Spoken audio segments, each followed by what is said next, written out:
205 इंडोनेशियाई नवीनतम thriller horror film dark journey भी एक वास्तविक एक्सोर्सिज्म केस पर आधारित है। सबसे डरावना यह है कि इसमें यीशु के 12 शिष्यों को भी शामिल किया गया है। कहानी शुरू होती है जब दो लड़कियां आधी रात को अपने पिता की कब्र पर जाती हैं और जेब से एक अजीब गुड़िया निकालती हैं।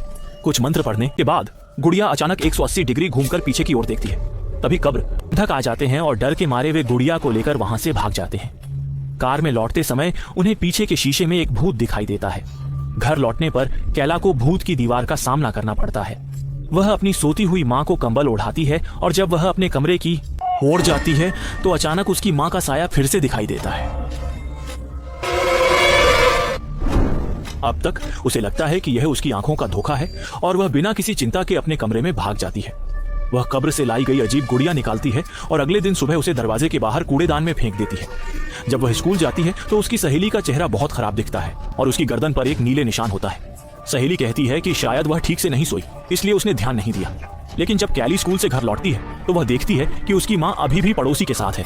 वह गुस्से में अपने कमरे में भाग जाती है। जब वह परिवार की तस्वीर देखती है तो उसे पता चलता है कि फेंकी गई गुड़िया वापस आ गई है। यह देखकर कैली डर जाती है और गुड़िया को फिर से कूड़ेदान में फेंक देती है। जैसे ही वह गुड़िया को फेंकती है, आसमान में बिजली चमकने लगती है।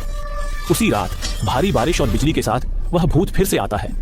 वह वापस आकर सीधे सोती हुई कैला की माँ को ढूंढता है। कैला की चीख से उसकी माँ जाग जाती है। जब वह कैला के कमरे में पहुंचती है तो देखती है कि उसकी बेटी दीवार की ओर मुंह करके कुछ बड़बड़ा रही है। माँ के जोरदार पुकारने पर कैला धीरे धीरे होश में आती है। इस दिन से कैला में बड़ा बदलाव आता है। उसके शरीर पर अजीब निशान उभरने लगते हैं और उसकी हालत बहुत खराब हो जाती है।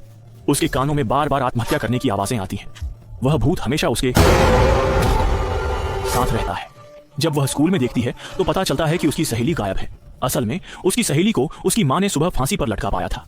स्कूल के प्रबंधक उसे ऑफिस में बुलाते हैं और पूछताछ करते हैं। अंत में कैला उस रात की सारी बातें सच सच बता देती है। जब दो शिक्षक उसे कब्र पर ले जा रहे होते हैं तो कैला अचानक शैतानी मुस्कान देती है और कार की खिड़की पर सिर मारने लगती है।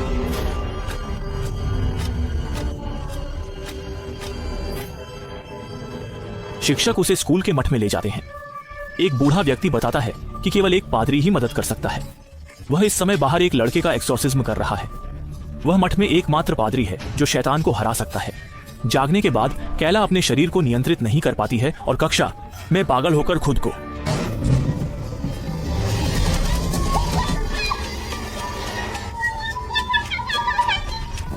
नुकसान पहुंचाने लगती है। कुछ समय बाद कैला की मां को स्कूल बुलाया जाता है क्योंकि एक्सोर्सिज्म के लिए परिवार की सहमति जरूरी होती है। अगले दिन वे पुराने पादरी के साथ कैला के घर जाते हैं। पादरी अपने सभी उपकरण निकालता है और एक्सोर्सिज्म के लिए बैंगनी चादर पहनता है। वह मंत्र पढ़ता है और कैला के शरीर से शैतान को बाहर निकालने की कोशिश करता है, लेकिन कुछ नहीं होता।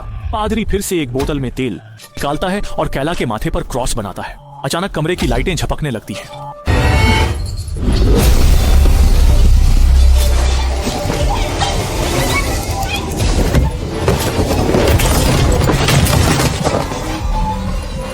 शैतान को बल से नहीं झुकाया जा सकता।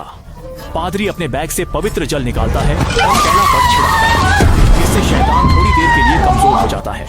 लेकिन जब प्रक्रिया आधी चल रही होती है तो कैला की मां उसकी आवाज सुनकर अंदर आती है और पवित्र जल उठाकर थॉमस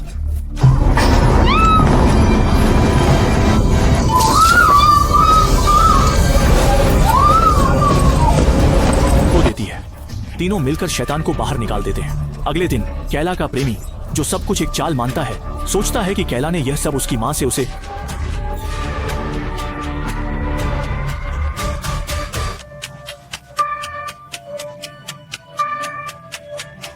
दूर करने के लिए किया।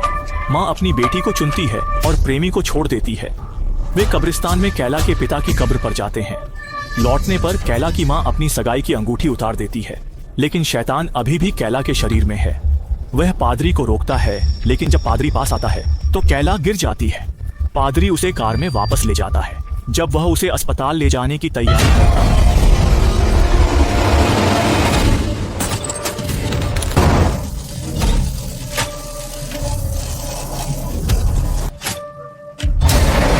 तो शैतान प्रकट होता है। अगले दिन पादरी की जान नहीं जाती। वह समझ जाता है कि कैला के शरीर में एक से अधिक शैतान है। कैला ने अपने पिता की आत्मा को बुलाने की कोशिश की थी, लेकिन लूसीफर के शिष्य आ गए। वह डरता है, लेकिन यह समझता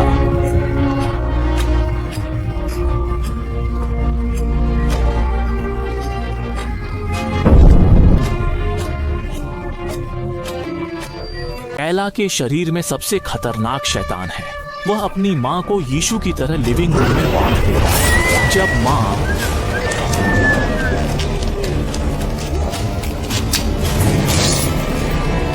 और बेटी घर में लड़ाई कर रहे होते हैं तो थॉमस भूत भगाने के उपकरण लेकर आता है। वह घंटी बजाकर शैतान को दबा देता है।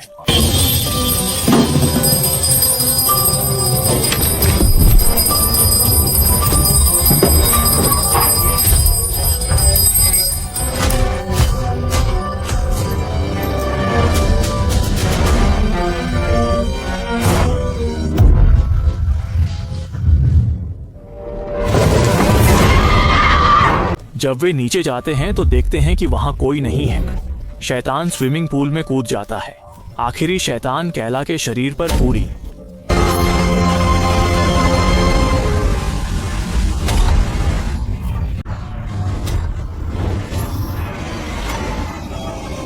नियंत्रित कर लिया है। वह शक्तिशाली दिखता है, लेकिन वह पवित्र उपकरणों का सामना नहीं कर सकता। वह थॉमस की मृत पत्नी का रूप धारण करके उसे भ्रमित करता है। शैतान उसे एक हाथ से उठाकर चिकन की तरह पकड़ लेता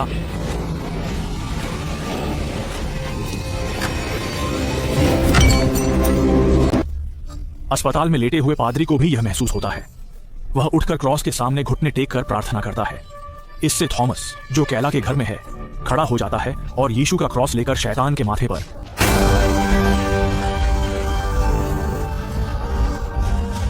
लगाता है। इस बार थॉमस समझदार हो जाता है और अपनी आंखें बंद रखता है। इस तरह शैतान को पूरी तरह से बाहर निकाल दिया जाता है। कैला के शरीर में जबरदस्ती डाला गया काला पानी भी बाहर निकल जाता है। यह सब इंडोनेशिया की सच्ची घटना पर आधारित है। थॉमस पादरी की विरासत को संभालता है और भूत भगाने वाला बन जाता है।